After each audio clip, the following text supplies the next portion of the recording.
Doctor ಪೇಲಿ ಅವರ ಒಂದು ಆಸ್ಪತ್ರೆಯ ಪ್ರಾರಂಭೋತ್ಸವದಲ್ಲಿ ನಾವು ನಮ್ಮ ಹಿರಿಯರಾಗಿರ್ತಕ್ಕಂಥ ಸನ್ಮಾನ್ಯ ಇವರು ನಮ್ಮ ಬಳಗದವರಿರೋದ್ರಿಂದ ವಿಶೇಷವಾಗಿ ನಾವು ಪ್ರಾರಂಭೋತ್ಸವ ಉತ್ತಂಗಕ್ಕೆ ಹೋಗಲಿ ಅಂತಕ್ಕಂಥ ಶುಭವನ್ನ ಕೋರಿದ ಸಂದರ್ಭ.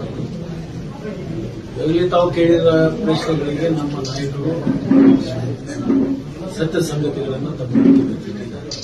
ಇದ್ರ ಬಗ್ಗೆ ಹೆಚ್ಚು ಅಭಿಪ್ರಾಯವನ್ನು ಹೇಳ್ತಕ್ಕಂಥದ್ದು ಅನಾವಶ್ಯಕ. ಒಂದು ಅವಲೋಕನ ಮಾಡಬೇಕು. ಎರಡು ವಿಷಯಗಳನ್ನು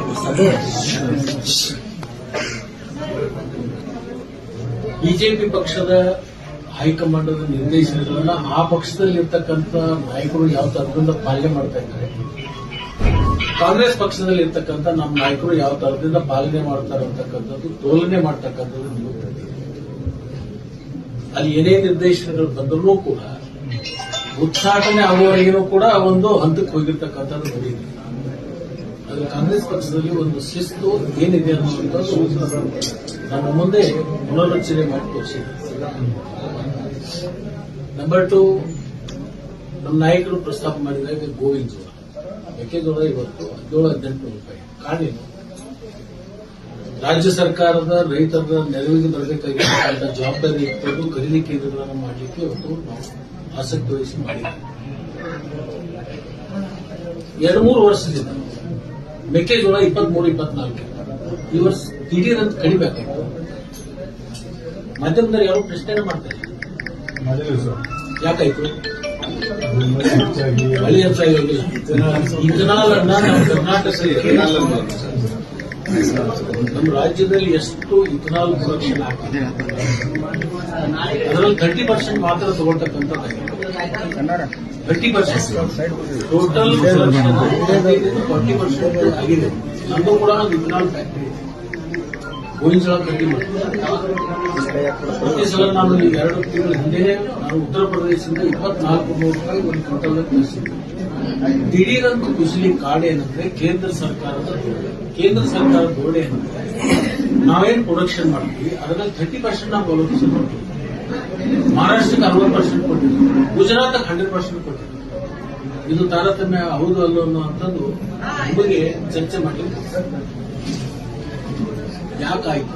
ಆದರೂ ಕೂಡ ನಮ್ಮ ರಾಜ್ಯ ಸರ್ಕಾರ ಮಾನ್ಯ ಮುಖ್ಯಮಂತ್ರಿಗಳು ಮಾನ್ಯ ಸಭೆಯನ್ನು ಸೇರಿ ಮಾರ್ಕೆಟಿಂಗ್ ಫೆಡರೇಷನ್ ಖರೀದಿ ಮಾಡಿಕೊಂಡು ಆ ಖರೀದಿ ಆಗಿರ್ತಕ್ಕಂಥ ಮೆಕ್ಕೆಜೋಳನ್ನ ಎಲ್ಲಾ ಡಿಸ್ಲರಿಯವರಿಗೂ ಕೂಡ ತಗೋಬೇಕು ಅಂತಕ್ಕಂಥ ಆದೇಶವನ್ನು ಕೂಡ ಮಾಡಿದೆ.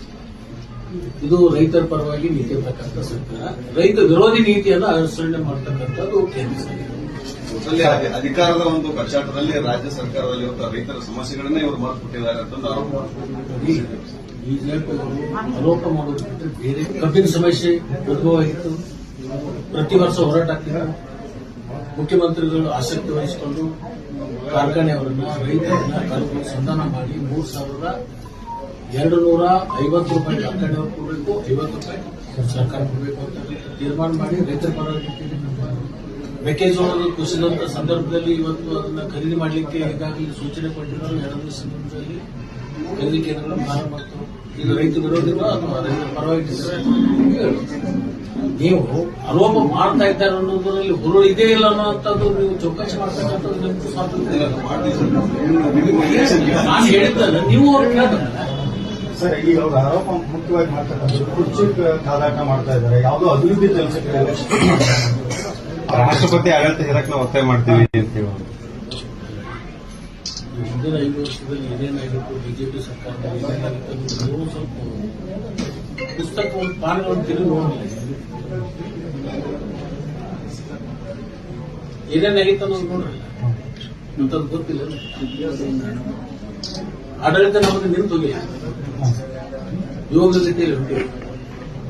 ನಿಂತಿರ್ತಕ್ಕಂಥದ್ದು ಅವರು ವಿರೋಧ ಪಕ್ಷವಾಗಿ ಅವರಿಗೆ ಆಗ್ತದೆ. ಸರ್ಕಾರದ ಲೋಪಗಳನ್ನ ಎತ್ತತಕ್ಕಂಥದ್ದು ಶಕ್ತಿಹೀನ ಆಗಿರ್ತಕ್ಕಂಥ ಒಂದು ವಿರೋಧ ಪಕ್ಷ.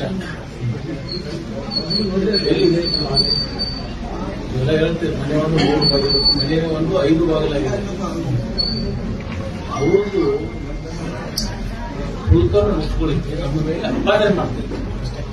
ಇನ್ನೊಂದು ಸಲ ಡಿ ಕೆ ಶಿವಕುಮಾರ್ ಅವರು ಒಂದು ವೇಳೆ ಅಧಿಕಾರ ಹಸ್ತಾಂತರ ಮಾಡಿದ್ರೆ ಬಿಜೆಪಿ ಹೋಗ್ತಾರೆ ಅಂತ ಕೆಲವು ನಿಮ್ಮ ಒಂದು ಪಕ್ಷದ ಕೇಂದ್ರ ಮುಖಂಡರು ಮಾತಾಡುವಂತ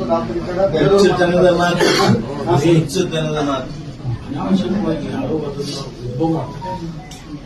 ಒಬ್ಬ ಶಾಸಕರು, ಒಬ್ಬ ಮುಖಂಡರು, ಒಬ್ಬ ಕಾರ್ಯಕರ್ತರು ಹೇಳಿರ್ತಕ್ಕಂಥದ್ದು ನಾವು ಮುಂದೆ ಬರಬೇಕಾಗ್ತದೆ. ಇಲ್ಲಿವರೆಗೂ ಮಾತಾಡ್ತಾ ಇದ್ದಾರೆ ಡಿ ಕೆ ಶಿವಕುಮಾರ್ ಹೇಳಿದ ಮೇಲೆ ಇನ್ಯಾರು ಹೇಳ್ಬೇಕು? ಅವ್ರು ನನ್ನ ರಕ್ತದಲ್ಲಿ ಕಾಂಗ್ರೆಸ್ ಇದೆ, ನನ್ನ ಜೀವನ ಪರ್ಯಂತ ಕಾಂಗ್ರೆಸ್ ನಲ್ಲಿ ಇರ್ತೀನಿ, ಉಸಿರಾಡುವವರೆಗೂ ಕಾಂಗ್ರೆಸ್ ನಲ್ಲೇ ಇರ್ತೀನಿ, ಬೇರೆ ಆಲೋಚನೆ ಮಾಡಲ್ಲ. ಬೇರೆಯವ್ರ ಮಾತಿಗೆ